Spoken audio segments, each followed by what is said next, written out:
जिस विषय को आज मैं आपके बीच में रख रहा हूं वह है यह। तो सबसे पहले आप इसको देख लीजिए ठीक से। पहले इंग्लिश में आएगा, फिर हिंदी में मैं रखूंगा इसको। इस विषय को आज आपके बीच में मैं रखने जा रहा हूं। इंग्लिश में लिखा है we live in a sin filled world. जी हां, जिसका हिंदी अनुवाद है अधर्मियों से भरा या भरी दुनिया। अधर्मियों से भरी दुनिया, इस विषय पे आज मैं आपसे बात करने वाला हूं। तो we live in a sin filled world, अधर्मियों से भरी दुनिया, इसके ऊपर अब जो है हम बात करने वाले हैं। तो फिर से कहता हूं, पिछले हफ्ते का वीडियो, पिछले हफ्ते का टीचिंग आप सभी ने देखा होगा।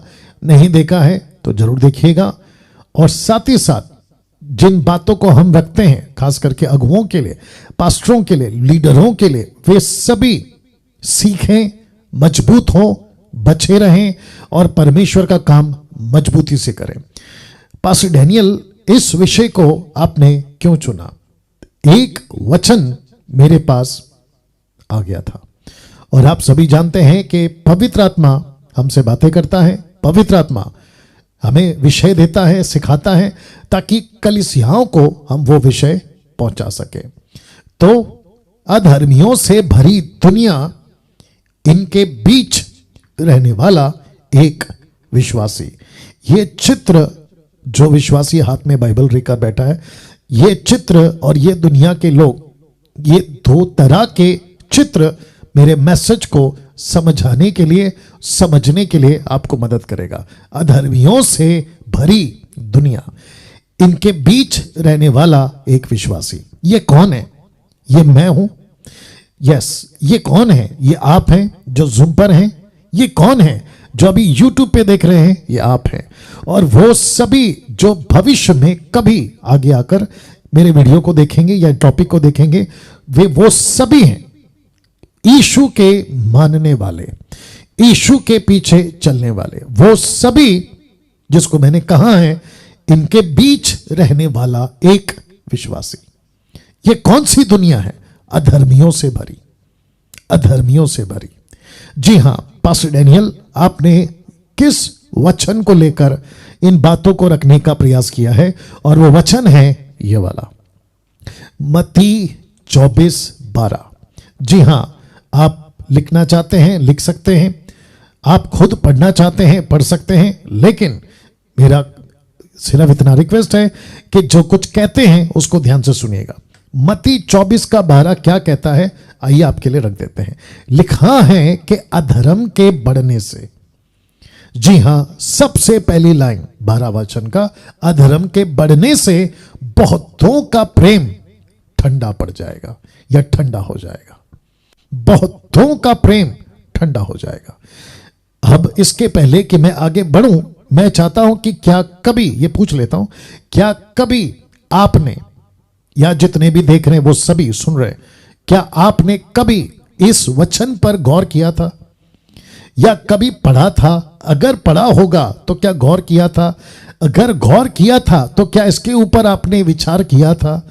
लेकिन आज परमेश्वर का आत्मा मुझको, आपको, सबको यह सिखाना चाहता है कि एक ऐसा दिन, एक ऐसा युग, एक ऐसी जनरेशन, एक ऐसी पीढ़ी हम देखेंगे, देख रहे हैं और आगे जाके देखने वाले, जहां लिखा है कि अधर्म के बढ़ने से बहुतों का प्रेम ठंडा पड़ जाएगा या ठंडा हो जाएगा। मैं चाहता हूं कि आप लोग इसको डाइजेस्ट करें। मैं कुछ सेकंड इसको रख रहा हूं। जी, बहुतों का शब्द पे ध्यान देना, बहुतों का, मैनी, बहुत सारे, जी, बहुतों का। इसका मतलब है कि यीशु ने नहीं कहा कि कुछ का, लिखा है बहुतों का। और आपको याद होगा ये मत्ती का 24 का 1 से लेकर अगर आप आगे तक भी पढ़ते जाओगे तो आपको बार बार मिलेगा, बहुत लोग फंस जाएंगे, बहुत वो लोग फंसाए जाएंगे। इसी 24 का 24 जो कि मैंने नहीं रखा, आप लोग जानते हैं, लिखा है कि बहुत सारे लोग बरमाए जाएंगे, यहां तक कि चुने हुए भी बरमाए जाएंगे। तो शब्द को, एक एक शब्द को ध्यान दीजिएगा। अधर्म के बढ़ने से बहुतों का प्रेम ठंडा हो जाएगा। ये जो शब्द है ना, ठंडा, दूसरे शब्दों में, मैं तो इसको आगे रखूंगा लेकिन आपको मैं अभी से बता दूं, ध्यान दीजिएगा सभी लोग। दूसरे शब्दों में प्रभु कह रहा है कि ये पतन के कगार पे खड़े हो जाएंगे। पतन समझते हैं, बैकस्लाइड। ये पतन के कगार पर जाके खड़े हो जाएंगे। अब मुझे नहीं पता कि आपने इस एक लाइन को, जिसको प्रभु आज मुझसे और आपसे बातें कर रहा है, आपने अगर ध्यान नहीं दिया था, मेरा प्रश्न है क्यों नहीं दिया था? अगर ध्यान नहीं दिया था तो मेरा प्रश्न होगा क्यों नहीं दिया था? एमएमबी के जितने लीडर्स हैं, मैं आपको भी बता दूं कि अगर आपने भी ध्यान नहीं दिया था तो क्यों नहीं दिया था। मैं देख पा रहा हूं कि पास्टर क्या कहते हैं, नेथन जी हैं, पास्टर रमन जी हैं, और भी बहुत सारे लीडर्स हैं। आप लोग सबको पूछूंगा, अगर ध्यान नहीं दिया था तो क्यों नहीं दिया था? दूसरे शब्दों में मेरा प्रयास आप तक ये शब्द को पहुंचाना और इस थॉट्स को या फीलिंग को पहुंचाने का मकसद ये है कि आप और हम बहुत ज्यादा एक ऐसे पथ पर, एक ऐसी सड़क पर जहां पर प्रेम ठंडा हो सकता है, उसकी तरफ चल नहीं रहे हैं बल्कि दौड़ रहे हैं। और दूसरी तरफ से अधर्म इतनी तेजी से सामने आ रहा है मसीहों के विरुद्ध में, कलीसियाओं के विरुद्ध में, जो आपके प्रेम को ठंडा कर जाएगा, आपका पतन कर जाएगा। क्या इसके ऊपर इवन यूट्यूब के जितने सब्सक्राइबर्स हैं, मैं आपको भी पूछता हूं, आप सोच के देखिए 20 साल पहले अधर्म यानी कि पाप, जिसको मैंने रखा है कि पूरी दुनिया पाप से भरी हुई है, आज उसके अंदर हम रहते हैं। एक 20 साल पहले उतना नहीं था जितना आज है। सोशल मीडिया पर, सड़कों पर, घरों में, शहरों में, विदेशों में, मतलब रिश्तों में, हर जगह पे आपको अधर्म किस लेवल पर बढ़ रहा है और कितनी तेजी से बढ़ रहा है, आप इसका अंदाजा अब लगा सकते हैं। और इस सब का परिणाम, ये सब के होने का परिणाम एक ही है कि मसीहों का प्रेम को ठंडा कर जाएगा। आपका प्रार्थना का जीवन ठंडा कर जाएगा, आपका बाइबल पढ़ने का जीवन ठंडा कर जाएगा, आपकी सेवा करने का जीवन ठंडा कर जाएगा। बहुत सारे पास्टरों को जिनको मैं जानता हूं, एक वक्त में उनकी रफ्तार अच्छी थी, एक वक्त में उनका स्पीड अच्छा था, उनका जोश एक लेवल पे था, लेकिन जैसे जैसे अधर्म बढ़ता गया, बाहर से, घर में, खुद में, चारों तरफ से उनके प्रेम को ठंडा करता गया। नाउ मैं चाहता हूं कि ये लाइन को भी देखें, अधर्म बढ़ेगा, शब्द लिखा है अधर्म बढ़ेगा तो प्रेम ठंडा होगा। तो जैसे जैसे अधर्म बढ़ता जाएगा, आपके प्रेम पर असर करता जाएगा। किसके प्रति प्रेम? पास्टर डैनियल, परमेश्वर के प्रति प्रेम, ऑफ कोर्स यीशु के प्रति प्रेम को ठंडा करता जाएगा। तो जैसे जैसे लेवल बढ़ रहा है ना, दुख की बात क्या है पता है, और एक बोल देता हूं, दुख की बात यह है कि प्रेम तो बढ़ रहा है, संसार, माफ करें, अधर्म तो बढ़ रहा है संसार का, लेकिन मसीहों का प्रेम जितनी स्पीड से बढ़ना चाहिए उसमें ब्रेक लग गई है। अगर आप लोग मेरी बातों से सहमत होते हैं तो थोड़ा सा हरकत किया करो, हाथ उठाया करो, सारी लाया करो, कुछ ना कुछ किया करो, या बहुत जरूरी होता है। जी हाँ, शुक्रिया। वापस आते हैं, अधर्म बढ़ेगा तो प्रेम ठंडा होगा, यह पक्की बात है। यीशु का शब्द है, याद रखो, यीशु का शब्द है। ये पतरस का, पौलुस का, स्टीफन का, फिलिप का, एंड्रू का, डैनियल का, ये उनका शब्द नहीं है सर, ये यीशु का शब्द है। यीशु कहता है अधर्म बढ़ेगा तो प्रेम ठंडा होगा। दूसरे शब्दों में मैं चाहता हूं कि आपके दिमाग में यह बात को डाल दूं कि आप जहां रहते हैं अभी वहां अधर्म है, आप जिस चर्च में जाते हैं वहां अधर्म है, आप जहां नौकरी करते हैं वहां अधर्म है, आपके बच्चे जहां स्कूल कॉलेज में पढ़ते हैं वहां अधर्म है, आपके पड़ोस में, आपके रिलेटिव्स में, चारों तरफ आपको अधर्म मिल जाएगा। जिसको कहते हैं ना इडियट बॉक्स, जिसको कहते हैं टेलीविजन इडियट बॉक्स, उसके अंदर भी आपको बहुत सारा अधर्म मिल जाएगा। सोशल मीडिया पर आपको बहुत सारा अधर्म मिल जाएगा। जो प्रोग्राम्स बनते हैं आजकल के रियलिटी शोज, उसके अंदर आपको अधर्म मिल जाएगा। इसको सुनते सुनते सुनते, देखते देखते, सुनते देखते, आते जाते, आपके कहां असर करेगा? आपके प्रेम के ऊपर असर करेगा, जो आपके परमेश्वर के साथ है, जो आपके परमेश्वर के साथ है। नाउ एक वचन आपको सपोर्ट के लिए मैं रख रहा हूं, और वो वचन है सबोपदेशक उसका 12 एक्लेसियास्टिक चैप्टर 12 वर्स 1 कहता है कि अपनी जवानी के दिनों में अपने सृजनहार को स्मरण रख, इससे पहले कि विपत्ति के दिन और वे वर्ष आए जिनमें तू कहे, जिसमें तू कहे, वापस कहता हूं, जिसमें तू कहे क्या, कि मेरा मन इनमें नहीं लगता। किसमें? परमेश्वर में नहीं लगता। किसमें? प्रार्थना करने में नहीं लगता। किसमें? मुझे कुछ भी ठीक नहीं लगता। परमेश्वर चर्च जाने का, जूम पर आने का, यीशु की सेविकाएं करने का, किसी में भी मन नहीं लगता। ऐसा क्यों? ये वही सुलेमान राजा है, ये वही उसका लेखक है जो कहता था कि पृथ्वी पे जो भी है सब व्यर्थ है। याद आ गया होगा आपको, पृथ्वी पे जो भी है सब व्यर्थ है। और वो लिखता है, परमेश्वर का पवित्र आत्मा ने उसको प्रेरणा दिया कि लिख, ताकि जो कोई तेरी पत्रियों को पढ़ेगा भविष्य में, उसको यह पता हो कि ऐसे दिन आने वाले हैं, ऐसे दिन आने वाले। नाउ पास्टर डैनियल, ये तो ओल्ड टेस्टमेंट हुआ, क्या न्यू टेस्टमेंट में भी कुछ ऐसा लिखा है? जी हां, इफिसियों की किताब उसका 5 का 15 से 16 सपोर्टिव स्क्रिप्चर दे रहा हूं। कहता है इसलिए ध्यान से देखो कि कैसी चाल चलते हो। जी हां, जी हां, वचन कहता है कि ध्यान से देखो कि कैसी चाल चलते हो, निर्बुद्धियों की नाई नहीं पर बुद्धिमानों की नाई चलो, और अवसर को बहुमूल्य समझो क्योंकि दिन बुरे हैं। वाह, सी, दिन बुरे हैं, दिन बुरे हैं ना। अब यहां से एक कदम आगे जाने वाला हूं और इसकी जो डेप्थ है उसमें मैं जाने वाला हूं। और याद रखिएगा, अधर्म बढ़ेगा तो प्रेम ठंडा होगा। मैं रिपीट कर देता हूं, अधर्म बढ़ेगा तो प्रेम ठंडा होगा। इसको दिमाग में आप लोग रखिएगा। एक उदाहरण आपके बीच में मैं लेना चाहता हूं। ये चित्र पहले देख लीजिएगा, और चित्र से आपको पता चल गया होगा कि यीशु जिसको यूहन्ना ने देखा, ये वो चित्र है प्रकाशित वाक्य 1 का 10 से आगे तक में। जिस कलीसिया का मैं अभी उदाहरण लेने वाला हूं, वो कलीसिया है इफिसुस की, इफिसुस की कलीसिया। एफेसस इंग्लिश में, इफिसुस हिंदी में। इफिसुस की कलीसिया का एक उदाहरण आपके बीच में रखना चाहता हूं, और यीशु क्या कहते हैं इफिसुस की कलीसिया को, आइए जरा सा हम लोग सुनते हैं। सबसे पहला प्रकाशित वाक्य 2 का 1 से 7 तक मैं आपके लिए वचन पढ़ने जा रहा हूं, और एक एक वचन को आपके लिए मैं रखूंगा। लेकिन अगर आप लोग अपनी तरफ से पढ़ना चाहते हैं, मुझे कोई दिक्कत नहीं है। लेकिन अगर जिसके पास बाइबल नहीं है, आप अपने स्क्रीन के ऊपर देख सकते हैं। लिखा है, इफिसुस की कलीसिया के दूत को ये लिख। दूत मतलब आप समझ गए होंगे किसको एड्रेस कर रहा है, यानी कि किसको कह रहा है, मुझको और आपको कह रहा है, ठीक है ना। तब उनको, अब हमको ना।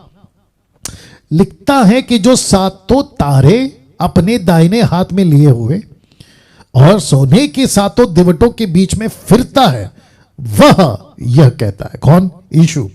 सातों तारे अपने दाहिने हाथ में लिए हुए सोने के सातों दिवटों के बीच में फिरता है। इसका मतलब है कि कलीसिया की बात हो रही है, और यीशु अपनी कलीसिया में, नाउ गेट रेडी, यीशु अपनी कलीसियाओं में फिरता है। मेरा हाथ देख लीजिएगा, फिरता है। जी हां, वो आता है, जाता है, फिरता है, उठता है। आप समझ रहे? कहता है कि मैं इनके बीच फिरता हूं, दिवटों के बीच फिरता हूं। वचन 2, ध्यान दीजिएगा। कहता है कि मैं तेरे काम और परिश्रम और तेरा धीरज जानता हूं।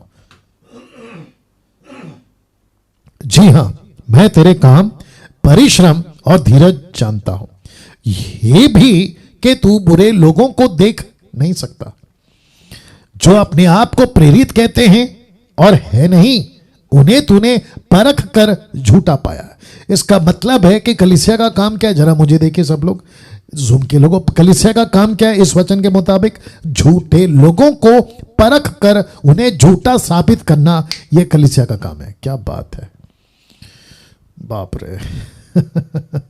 कुछ लोग कहते हैं, रमन साहब, कुछ लोग कहते हैं कि पास्टर डैनियल, आपका 90% टॉपिक यही क्यों होता है ना? लोगों को जागरूक करना, गलत शिक्षाओं को जागरूक करना। अब आप ही बताइए, यीशु खुद कह रहा है, यीशु खुद कह रहा है, मैं तेरे काम, परिश्रम, धीरज जानता हूं, यह भी कि तू बुरे लोगों को देख नहीं सकता, जो अपने आप को प्रेरित कहते उन्हें तूने झूठा परख कर झूठा पाया, मतलब तूने एक्सपोज कर दिया उनको ना। वचन 3, और तू धीरज धरता है और मेरे नाम के लिए, शब्द पे ध्यान देना, दुख उठाते उठाते थका नहीं।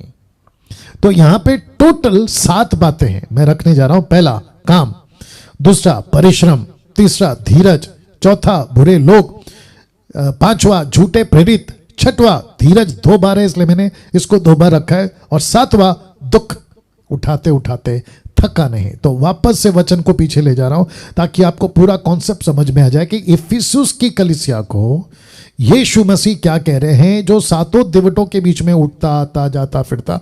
वो वचन 2 में कहता है कि मैं तेरे काम और तेरा परिश्रम, तेरा धीरज जानता हूं, ये भी कि तू बुरे लोगों को देख नहीं सकता। अच्छी बात है, जो अपने आप को प्रेरित कहते हैं और है नहीं, उन्हें तूने परख कर झूठा पाया, और धीरज धरता और मेरे नाम के लिए दुख उठाते उठाते थका नहीं। तो टोटल कितनी बातें हैं सर? 7 बातें। एक विश्वासी, बहुत ध्यान दीजिएगा, एक विश्वासी परमेश्वर का काम कर रहा है, एक विश्वासी परमेश्वर के लिए परिश्रम ले रहा है, एक विश्वासी करते करते धीरज धर रहा है, लेकिन इनके बीच में आ गया बुरे लोग, अधर्म आ गया, बुरे लोग। दूसरा आ गया झूठे प्रेरित, तीसरा आ गया धीरज, छठवां मतलब आपके हिसाब से, और दुख। तो इनके बीच में एक विश्वासी तब भी था, एक विश्वासी अब भी है। जी मैं रिपीट कर दूं, एक विश्वासी तब भी था, एक विश्वासी अब भी है। ऐसा है आपका जीवन, और आप ऐसे ही रहना है। इफिसुस की कलीसिया ऐसी ही थी, लेकिन मुझे इसमें से 3 पॉइंट पे हाईलाइट करना है। ये कलीसिया 3 प्रकार के लोगों से जूझ रही थी। ये जो शब्द है ना, जरा देख लीजिएगा। ये कलीसिया, तब की कलीसिया, आज की कलीसिया 3 प्रकार के लोगों से जूझ रही थी। क्या क्या चीज है? बुरे लोग, दूसरा झूठे प्रेरित, तीसरा निकोलियों के कामों से। तो ये निकोलियों के काम इसी वचन में, ये देख लीजिए वचन 6 में लिखा है, पर हां तुझ में ये बात तो है कि तू निकोलियों के कामों से घृणा करता है, जिनसे मैं भी घृणा करता हूं। मतलब यीशु भी घृणा करता है। आप लोग सबसे पहला दिमाग में ये बात डालो कि यीशु पृथ्वी पर तब भी और अब भी ऐसी कोई चीजें चलती है, यीशु से घृणा करता है। ये दिमाग में रखिए। कुछ लोग कहते हैं कि यीशु सिर्फ प्यार करता है, प्यार करता है, प्यार करता है। ऑफ कोर्स वो प्यार करता है, लेकिन वो साथ ही साथ घृणा भी करता है। किससे? निकोलियों के कामों से। नाउ पास्टर डैनियल, निकोलियों का मतलब क्या है? निकोलियों का मतलब होता है गलत शिक्षाओं के पीछे चलना। That's it. एक लीडर है, उसकी गलत शिक्षाओं के पीछे चलना, दैट्स इट, दूसरा कुछ नहीं। तो यीशु कहता है बुरे लोग, झूठे प्रेरित और निकोलियों के कामों से। अब आप मुझे बताइए, बुरे लोग कहां पर हैं? संसार में। झूठे प्रेरित कहां पर हैं? चर्च में। निकोलियों के कामों से मतलब जिसको कहते हैं, जिसको जैसा ठीक लगता है, मनमानी। एक लीडर है, उसकी ये शिक्षा है कि जो भी करो अपने मन से करो, मर्जी से करो, जिसमें तुम खुश हो, जिसके ऊपर कोई नियम लागू नहीं होगा। आपको याद होगा न्यायों की किताब, मीनल अगर आपके पास बाइबल है तो पढ़ो, क्योंकि बीच में आ गया है। न्यायों की किताब उसका 25 का 21 पढ़िए। द बुक ऑफ जजेस चैप्टर 25 वर्स 21 पढ़ो Meenal. Hello hello Meenal, connect किया मैंने। अच्छा यहां से बंद कर। Okay okay, it's okay. एक काम करो, इसमें से दे दो। 1 सेकंड रुकिए। न्यायों की पुस्तक द बुक ऑफ जजेस चैप्टर 25 वर्स 21, ये बीच में आ रहा है इसलिए मैं आपको बता रहा हूं। निकोलियों मतलब जिसको जो ठीक लगता था करते थे। 25 का 21, 21 का 25। या ना, इसको देखिए, लिखा है कि उन दिनों में इजरायलियों का कोई राजा ना था, जिसको जो ठीक जान पड़ता था वही किया करता था। जी हां, इसको कहते हैं निकोलियो। एक लीडर था और उसके पीछे चलने वाले, जैसे बिलाम था, आपको याद आ गया होगा बिलाम। उसकी क्या शिक्षा थी, जो कि प्रकाशित वाक्य में भी जिक्र है, पहला पत्रस, दूसरा पत्रस में भी उसका जिक्र है। उसकी शिक्षा थी। और प्रेरितों के दिनों में, प्रेरितों की किताब उसका 15 अध्याय अगर आप आगे से पढ़ोगे, वचन 20 से लेकर 25 तक में, या उसके आगे भी कहता है कि संसार की जो शिक्षा है, मूर्ति पूजा, गला घोटना, लहू पीना, व्यभिचार, XYZ, इन सब से इनको बचा के रखो। तो यीशु कहता है एक बुरे लोग, दूसरा झूठे प्रेरित, तीसरा निकोलियों के कामों वाले। कलीसिया तब भी, कलीसिया आज भी ऐसी बातों से जूझ रही है। अब वापस आता हूं उस टॉपिक के ऊपर, ठीक है ना, जहां पे आपको मैंने कहा कि अधर्म बढ़ेगा तो प्रेम ठंडा होगा। अब मुझे बताइए, पहला पॉइंट पे बात करते हैं, मुझे प्लीज बताइए, इसको पहले हटा देता हूं, मुझे प्लीज बताइए क्या कलीसिया आज, बहुत ध्यान दीजिएगा प्लीज, क्या कलीसिया आज बुरे लोगों का सामना कर रही है? अगर यस है तो थम करके बता दीजिए। एग्जैक्टली, बिल्कुल सही, बिल्कुल सही, जी हाँ। त्रिभुवन सहारे, त्रिभुवन, क्या है सर, आपने नहीं किया इशारा? या मैं कहता ना थोड़ा सा एक्टिव रहिए, हाँ, शांत नहीं बैठना है। वापस आता हूं, मैं फिर पूछूंगा, कलीसिया आज क्या बुरे लोगों का सामना नहीं कर रही है? ऑफ कोर्स कर रही है। आपके चारों तरफ बुरे लोग हैं। बुरे लोग का मतलब आपको पता चल गया होगा, ऐसे लोग जो मसीहत को, मसीह की बातों को इंपॉर्टेंस, तवज्जो नहीं देते। अगर आप उनके बीच में जाओ तो आपको 50-100 बातें सुना देंगे, गालियां दे देंगे, मार देंगे, पता नहीं क्या क्या कर देंगे। उनके बीच आप रहते हो, उनके बीच आप रहते हो। मुझे कितने कॉल्स आते हैं जो कहते हैं कि पास्टर डैनियल, हम तो सुसमाचार सुनाना चाहते हैं लेकिन लोग सुनते नहीं हैं। इनको कहते हैं, ऐसे लोगों को कहते हैं कि आपका प्रेम ठंडा हो गया है। अब आ रहा है समझ में? कुछ लोग कहते हैं हम तो प्रभु का काम करना चाहते हैं लेकिन हमको बहुत तकलीफ आती है। अरे भाई, प्रभु ने पहले ही कह दिया। अभी मेरे को एक लाइन बोलने दीजिए। यीशु के पास आकर, प्लीज आप लोग ध्यान दीजिएगा, अगर सहमत है तो हाथ उठा देना, ठीक है ना। यीशु के पास आकर आप मेहरबानी नहीं कर रहे हो। Is that right? या मैं खुद भी और जितने भी बड़े बड़े दास हैं, हमने किसी ने भी यीशु के पास आकर कोई यीशु पर मेहरबानी नहीं की, बल्कि मेहरबानी तो यीशु ने की। हमारे लिए क्रूस पे मरा, अपनी जान दी, और सबसे इंपॉर्टेंट, हम सब का पतन हुआ था, हम सब के सब भटके थे, हम सब के सब नाश की ओर जा रहे थे, लेकिन परमेश्वर ने रहम करी, मेहरबानी करी कि अपने बेटे को भेजा और कहा कि अगर तुम इस पर विश्वास करोगे तो जीवन मिल जाएगा। मेहरबानी तो प्रभु ने की है। लेकिन आजकल हम मसीह जीवन कैसे जी रहे? शुक्रिया। आजकल हम मसीह जीवन कैसे जी रहे? ऐसे जी रहे मानो यीशु मसीह हम पर, हमने यीशु पर मेहरबानी की। ईसाई बनकर, बाइबल पढ़कर या बाइबल पकड़कर चर्च जाकर हमको ऐसा लगता है कि हमने यीशु पर मेहरबानी की। यीशु कहता है कि भाई मेहरबानी तो मैंने की है। अच्छा, वो भी छोड़िए, प्रभु जी हमको सिर्फ उद्धार से मतलब है, आपके कामों से मतलब नहीं है। तो फिर ऐसा विश्वासी स्वर्ग में जाकर करेगा क्या? अगर वो प्रभु को यहां नहीं समझ रहा है तो वहां कैसे समझेगा? बाप रे, यू अंडरस्टैंड? अगर यीशु को आप यहां नहीं समझे और स्वार्थी का जीवन जी रहे, मेरा घर, मैं, मेरा परिवार, मैं भला और यहां से चला, अरे फिर प्रभु कहेगा भाई मेरा बाकी का काम कौन करेगा? यीशु कहता है, आपको याद होगा, उसका नाम था योना। उसने, जब परमेश्वर ने कहा कि जाके कह दे कि शहर को पश्चाताप करे नहीं तो नाश हो जाएंगे, पूरे के पूरे 1,20,000 लोगों ने, योना के शहर वालों ने मन फिराया और अपना जीवन प्रभु को दिया। और फिर योना कहता है कि अरे आपने इनको नाश नहीं किया, और वो गुस्से में आकर कहीं पर बैठ गया और उसी के ठीक पीछे एक बड़ा विशाल पेड़ उगाया, एक बड़ा विशाल पेड़ उगाया, और वो उसकी छांव के नीचे आकर बैठ गया और वो सुकून से सो भी गया, उसको अच्छा ठंडापन मिल रहा है। तब उसको प्रभु ने पूछा, ये पेड़ कहां से आ गया? ये पेड़ किसने लगाया? ये जो ठंडक है ये कहां से तुझे मिल रहा है? दूसरे शब्दों में मैं ये कहना ये चाहता हूं, आपको जो भी मिल रहा है ये परमेश्वर का मेहरबानी है। आपका हेल्थ आज ठीक है, ये उसकी मेहरबानी है। आपके दोनों किडनी सलामत हैं, ये उसकी मेहरबानी है। आपके पैरों में ताकत है, उठकर जा सकते हो, काम कर सकते हो, ये उसकी मेहरबानी है। और उसके बावजूद हमको जीना है मसीह के लिए, लेकिन जी रहे किसके लिए? खुद के लिए। फिर ऊपर से शिकायतें, मेरे साथ ये ठीक नहीं हो रहा है, मेरी प्रार्थना नहीं सुनी जा रही। अरे भाई, प्रभु आपकी प्रार्थना नहीं सुन रहा है तो क्या हुआ? वापस कहता हूं, आपको याद होगा ना, कनानी औरत के बारे में मैंने प्रचार किया था कि यीशु ने जब उसकी विनती को सुना तो अनसुना किया, उसने रिप्लाई नहीं दिया। मेरी बेटी तड़पती है, मेरी बेटी को दुष्ट आत्मा है, यीशु ने जवाब नहीं दिया। यीशु कहता है मेरी मर्जी, मैं जवाब दूं या ना दूं। यीशु के पास पूरा लीगल राइट है आंसर करने का और नहीं करने का। हम कौन होते उसको उल्टा सवाल करने वाले, बताइए। तो वापस कहता हूं, आपके चारों तरफ बुरे लोग हैं, यह बात पक्की है।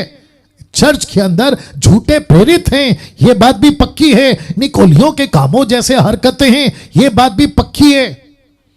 लेकिन उसके चलते आपका जो प्रेम है ना, वो ठंडा नहीं पड़ना चाहिए।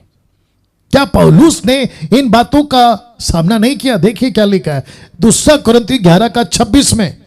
वो कहता है मैं बार बार यात्राओं में, नदियों के जोखिमों में, डाकुओं के जोखिमों में, अपने जाति वालों से जोखिमों में, अन्य जाति को के जोखिमों में, नगरों में के जोखिमों में, जंगल के जोखिमों में, समंदर के जोखिमों में और झूठे भाइयों के बीच जोखिमों में। अब बताइए आप,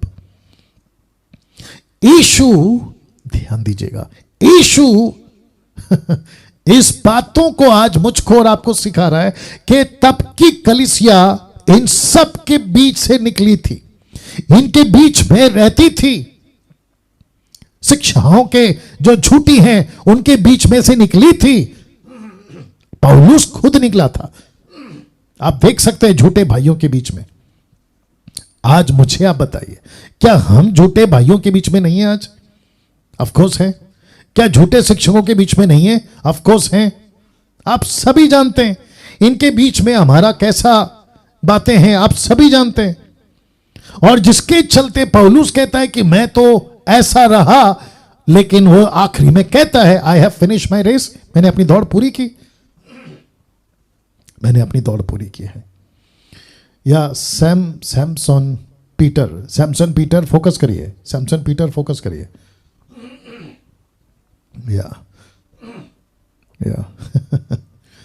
तो इन सब के बीच, वापस थोड़ा पीछे जाता हूं, इन सब के बीच कलीसिया थी। ये 7 बातों के बीच, ये 7 काम, परिश्रम, धीरज, बुरे लोग, झूठे प्रेरित, धीरज, दुख, इन सब के बीच। लेकिन सबसे ज्यादा टफ था ये 3 चीजें, ये 3 चीजें, बुरे लोग, झूठे प्रेरित, निकोलियों के कामों से घृणा। नाउ पास्टर डैनियल, ये सब के बीच यीशु की शिकायत क्यों?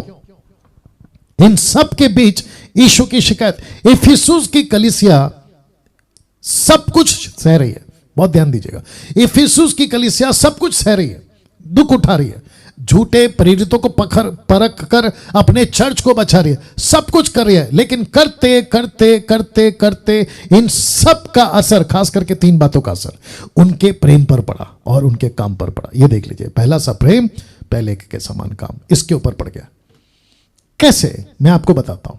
आपको पता है, ध्यान दीजिएगा, जब तक सब कुछ ठीक है ना, हमको ऐसा लगता है कि वाह क्या मसीह जीवन है, मजा आ रहा है, खूब नाचो, खूब गाओ, मजा करो, ऐसा लगता है। लेकिन जैसे ही अटैक आना शुरू हो जाता है, जैसे ही आपको, सबसे इंपॉर्टेंट चीज मैंने नहीं रखा लेकिन अभी लीड हो रहा है, मैं बता देता हूं। सबसे इंपॉर्टेंट चीज जिसको आदमी का प्रेम ठंडा होने का, काम खत्म करने का जो नौबत आता है ना, सबसे इंपॉर्टेंट है, मैं उसके ऊपर फिर कभी बात करूंगा, और वहां है धोखा।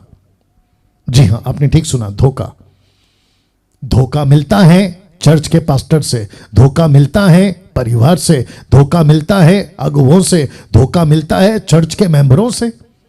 एक वक्त था, आमोस का 3:3 आपको याद होगा, जहां पे लिखा है कि अगर 2 जन किसी एक बात पे सहमत ना हो तो वो इकट्ठे नहीं चल सकते। चेक कर लो, आमोस 3:3। मैं वापस, मुझे देखिए प्लीज, मुझे फोकस करो, मुझे फोकस करो। यहां पे हमारी टीम है जो निकाल देगी। वापस आ रहा हूं।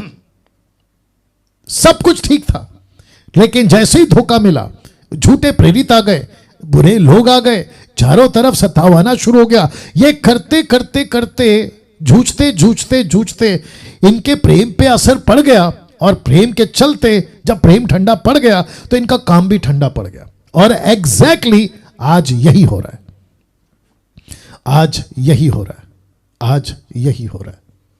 देखो क्या लिखा है, यदि 2 मनुष्य परस्पर सहमत ना हो तो क्या वे एक संग चल सकेंगे? आमोस 3:3 ये देख लीजिए जी। नहीं चल सकते हैं। धोखा, तो सब कुछ ठीक है। देखिए कुछ लोग क्या कहते हैं, मुझे भी कॉल्स आते हैं, कुछ लोग क्या कहते हैं कि सब कुछ ठीक था पास्टर जी, लेकिन मुझे है ना मेरे पार्टनर ने धोखा दे दिया, मेरे साथ जो चर्च का लीडर था उसने धोखा दे दिया, और जिसके चलते अभी मेरा मन नहीं है सेवा करने का, और अभी मैं थक गया हूं, अभी मैं काम नहीं कर सकता। ये सारी बातें अब आप सोच के देखिए, ऐसी बातें अगर आपके साथ हुई तो फिर आपका क्या करता है, मन करता है। और आप जानते हैं कि एमएमबी के अंदर भी कितने लीडर्स थे जो एक वक्त में थे साथ में, लेकिन बीच बीच में छोड़कर चले गए, आप लोग सभी जानते हैं। और जिसके चलते असर कहां पड़ना पड़ेगा, शैतान ने कहा कि ओ डैनियल को रोक देंगे, मेरे अगेंस्ट में वीडियो कितनी बनती है, बोला हो डैनियल को रोक देंगे। लेकिन आप सभी जानते हैं कि यह स्ट्रैटेजी है, रणनीति है किसकी, शैतान की। वो नहीं चाहता कि मसीह का काम और मसीह के लोग प्रेम में बराबर चलते रहे, वो नहीं चाहता, वो नहीं चाहता, वो नहीं चाहता। या नाउ यीशु की शिकायत इन लोगों के लिए क्या थी, पहला सा प्रेम और पहले के समान काम। कहां लिखा है, आइए पढ़ते हैं। नाउ वचन 4 लिखा है, बात करते करते यीशु ने, तारीफ करते करते 2 और 3 में वचन 4 पे जब पहुंचे तो कहते हैं पर, ये जो शब्द है ना पर, इंग्लिश में लिखा है बट, मुझे तेरे विरुद्ध ये कहना है। कैन यू बिलीव, एक कलीसिया जो दुख उठा रही है, एक कलीसिया जो झूठे प्रेरितों को परख रही है, एक कलीसिया सत्ताओं के मध्य में धीरज रख रही है, काम कर, सब कुछ है, लेकिन यीशु कहता है मुझे तेरे विरुद्ध कुछ कहना है। Can you believe this? और वो क्या है शब्द, देखिए, कहता है कि तूने अपना पहला सा प्रेम छोड़ दिया। ये पहला प्रेम कौन सा है? ये वो प्रेम था जब आप कुछ नहीं थे, ना लीडर थे, ना पास्टर थे, ना वर्शिपर थे, ना म्यूजिशियन थे, ना टीचर थे, आप कुछ नहीं थे, आप टोटल जीरो थे, और आपको पहला प्यार प्रभु से हुआ था, बेहिसाब हुआ था, बेजबरदस्त हुआ था आपको, मतलब तगड़ा प्यार हुआ था आपको। जैसे पतरस ने कहा यीशु से, यूहन्ना की किताब उसका 21 का 15 से, तू तो जानता है कि मैं तुझसे प्यार करता हूं। ऐसा प्यार यीशु कहता है तेरा पहला सा प्रेम छोड़ दिया है। इसलिए स्मरण कर कि तू कहां से गिरा। ये शब्द जितने मैंने स्पॉट किया ना रेड से, उसके ऊपर फोकस करना होगा। मन फिरा, पहले के समान काम कर, और यदि तू मन ना फिराएगा तो मैं तेरे पास आकर तेरे दिवट को उस स्थान से हटा दूंगा। वचन यिर्मयाह क्या कहता है पता है, 2 का 1 से 2 तक में वो कहता है यहोवा का ये वचन मेरे पास पहुंचा। यिर्मयाह कहता है यरूशलेम में पुकार कर कह या सुना दे, यहोवा ये कहता है तेरे जवानी का स्नेह, तेरे विवाह के समय का प्रेम मुझे स्मरण आता है कि तू कैसे जंगल में मेरे पीछे पीछे चली जहां भूमि ज्योति बोई ना गई थी। मतलब तेरा पहला प्यार, शादी के पहला प्यार, शादी के वक्त का प्यार, ये आपको ऐसे पता चलेगा। उन दिनों में परमेश्वर ऐसे बातें करता था ना। यहां पे वचन 4 पे फोकस करिएगा, मैं वक्त का ख्याल रखूंगा, मेरे साथ बने रहे। यीशु कहता है तेरा पहला सा प्रेम, पहला सा प्रेम, ऐसा नहीं लिखा है सिर्फ प्रेम, कहता है पहला सा प्रेम। मैं आपको कुछ चीजें कनेक्ट करता हूं आज। सब लोग अगर मेरे साथ हैं तो एक बार हाथ उठाकर बता दीजिए, शुक्रिया। वाह कुछ चीजें कनेक्ट करता हूं आज। कुछ लोग हैं सोशल मीडिया पे, मैं देखते रहता हूं, फेसबुक पे, यूट्यूब पे देखते रहते हैं, और आप लोग भी देखते हैं, बोला प्रभु के लिए खूब गाना गाएंगे, म्यूजिक बजाएंगे। मेरा एक क्वेश्चन है उन लोगों से, कभी किसी चीज का सहारा लिए बगैर परमेश्वर को प्रेम करके बताओ। ओके, आप लोग नहीं समझे शायद। क्योंकि गीत चल रहा है इसलिए आप प्रेम कर रहे हैं, क्योंकि आप एक वर्शिपर हैं, गीत गा रहे हैं इसलिए आप प्रभु से प्रेम करते हैं, आप म्यूजिक बजा रहे हैं इसलिए आप प्रेम कर रहे हैं, आप कोई चर्च के पास्टर हैं इसलिए आप प्रेम कर रहे हैं, आप कोई मिनिस्ट्री कर रहे हैं इसलिए आप प्रभु से प्रेम कर रहे हैं। लेकिन यहां यीशु क्या कह रहा है, तेरा पहला प्यार कहां है? जब तू म्यूजिशियन नहीं था, जब तू वर्शिपर नहीं था, जब तूने अपने लाइफ का कोई गाना गाया नहीं था, अपने लाइफ का कोई प्रचार किया नहीं था, वो प्रेम कहां है? और यीशु कहता है तूने छोड़ दिया उसको। Can you believe this?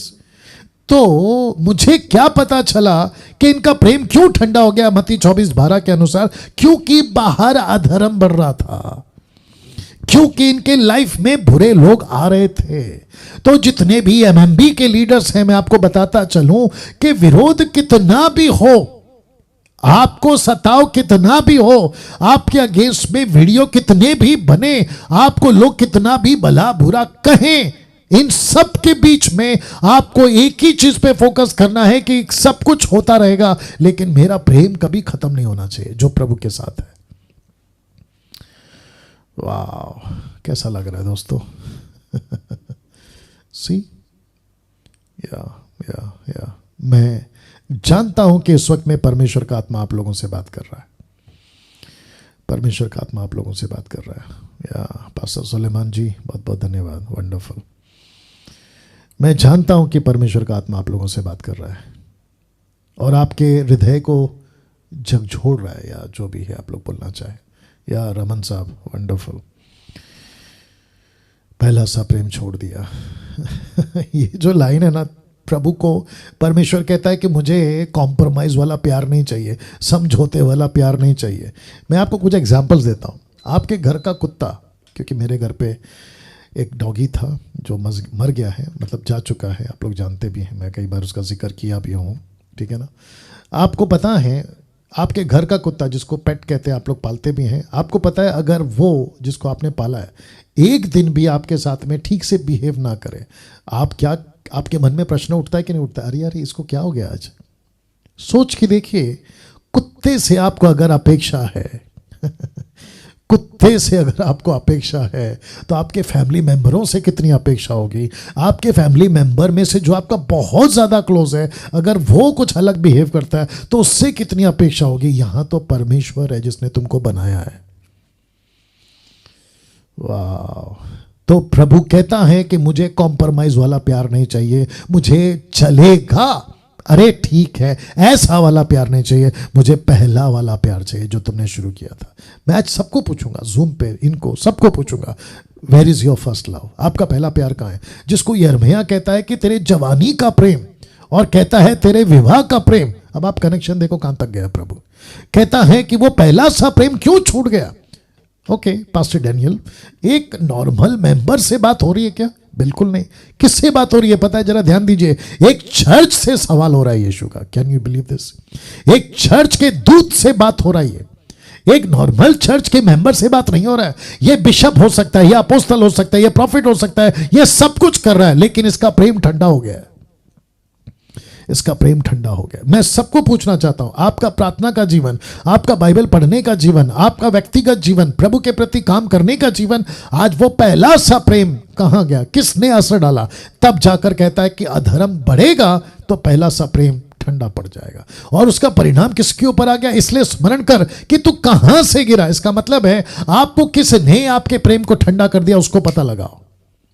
कहां पे आपका ब्रेकडाउन हो गया, कहां पर आप थक गए, कहां पर आपको ऐसा लगा कि यार ये क्या हो गया, उसको पता लगाइए।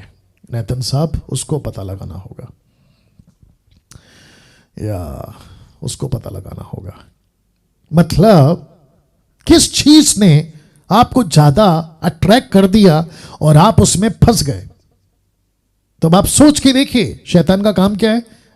छोटे सेवकों को तो छोड़ दीजिए, चर्च के मेंबरों को छोड़ दीजिए, इफिसुस के दूत को ऐसा लिखा है, इफिसुस के दूत को, the angel of Ephesus, Ephesus के दूत को लिख।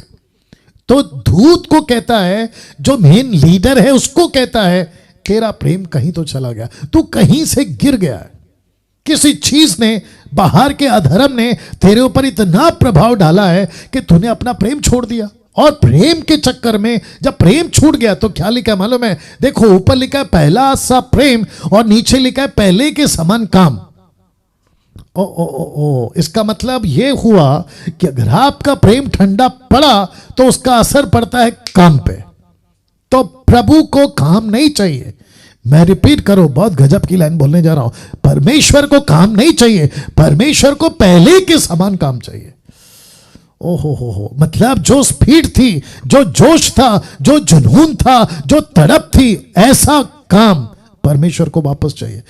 ओके पास्टर डैनियल, ठीक है ना, ये तो चर्च 7 बातों को तो लेकर वैसे ही चल रही है, काम में अव्वल है, पैशन रख रही है, दर्शन रख रही है, धीरज रख रही है, सब कुछ रख रही है, झूठे लोगों को परख कर एक्सपोज कर रही है, सब कुछ कर रही है। लेकिन क्या हुआ अगर थोड़ा सा काम ढीला पड़ गया? क्या हुआ अगर थोड़ा सा प्रेम ठंडा पड़ गया? यीशु की वार्निंग सुनिए रमन साहब, यीशु की वार्निंग सुनिए। देखो क्या लिखा है, लिखता है यदि तू मन ना फिराएगा तो मैं तेरे पास आकर तेरे दिवट को उस स्थान से हटा दूंगा,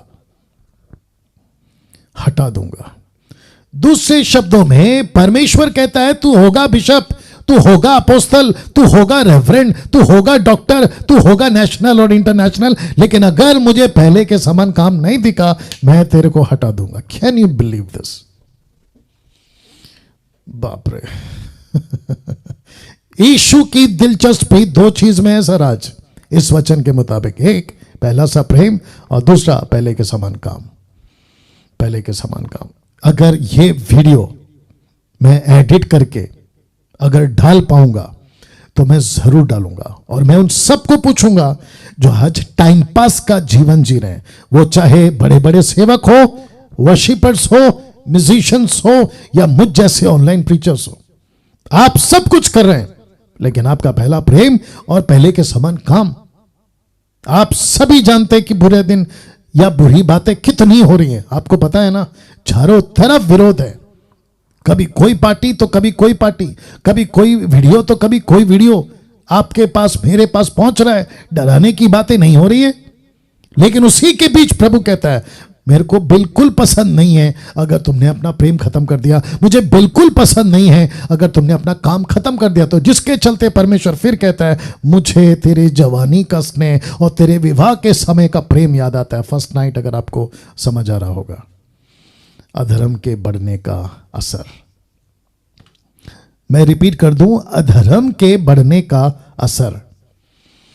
असर यह होगा कि प्रेम और काम पर जरूर पड़ेगा, मतलब आपका प्रेम और काम ठंडा पड़ जाएगा। तो जितना अधर्म बढ़ेगा उतना आपका प्रेम और काम ठंडा पड़ेगा। ये स्लाइड को मैं कुछ सेकंड रख रहा हूं, देख लीजिएगा, जरूर पड़ेगा। तो इसका मतलब यह हुआ कि जैसे जैसे अधर्म बढ़ेगा, अभी तो कुछ नहीं है, आगे आगे जाके बहुत कुछ है। जैसे जैसे अधर्म बढ़ेगा असर आपके कहां पड़ेगा? प्रेम पर और काम पर जरूर है, यह पक्की बात है। आप फिर कैसे रहोगे पता है? आप जैसे इफिसुस की कलीसिया थी ना, काम कर रही है, परिश्रम कर रही है, परख रही है, झूठे सेवकों को सब कुछ कर रही है, लेकिन क्या नहीं है? पहला सा प्रेम और पहले के समान काम। ये असर करेगा अंत के दिनों में। और अभी हम कहां जी रहे हैं? अंत के दिनों में। दूसरा पहला यूहन्ना 2:18, हम ऑलरेडी एंटी क्राइस्ट के टाइम पर है, हम ऑलरेडी मसीह विरोधी के बीच में। अब आप सोच के देखिए आपको कितना बचना है संसार से, बहुत ध्यान दीजिएगा, आपको कितना बचना है संसार से और कितना बचाना है लोगों को संसार से। तो जितने पास्टर्स और लीडर्स हैं, आपके चर्च के पुलपिट का प्रीचिंग का स्टाइल चेंज करो, आपके ऑनलाइन के टॉपिक को चेंज करो, क्योंकि वो वक्त नहीं रहा जहां पे आप यह प्रचार करो कि प्रभु प्यार करता है, प्रभु दया करेगा, आपको आशीष देगा। बिल्कुल देगा, इसमें कोई दो राय नहीं है, लेकिन परमेश्वर की तरफ का प्रचार कहां है? यीशु कहता है तू सब कुछ कर रहा है, लेकिन मुझे तेरे ऊपर एक शिकायत है, तेरे विरुद्ध में यह शिकायत है कि तेरा प्यार ही खत्म हो गया और तेरा काम भी खत्म हो गया। और असर क्या है? जब अधर्म बढ़ेगा। नाउ एक आखिरी स्लाइड आपके बीच में रख रहा हूं, यह वचन जो आपको शायद हिला देगा। कहता है 1 कुरिन्थियों 16:21, यदि कोई प्रभु से प्रेम ना रखे तो वह श्रापित हो। अगर कोई प्रभु से प्रेम ना रखे तो वो श्रापित हो। अब आप सोच के देखिए, अगर श्रापित लोग हो गए तो आप स्वर्ग जाना तो दूर की बात है। आप सेवा कर रहे हो ना, सेवा करते रहोगे झूठे बनकर और झूठी तसल्ली देकर, लेकिन स्वर्ग नहीं पहुंच पाओगे। अब बताइए आप लोग।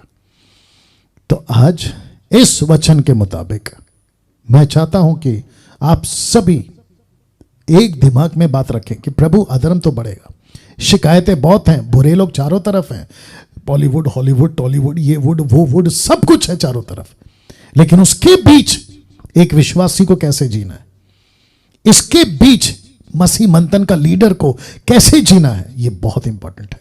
नहीं तो प्रभु कहता है अगर मुझसे प्यार नहीं किया तो तू श्रापित है।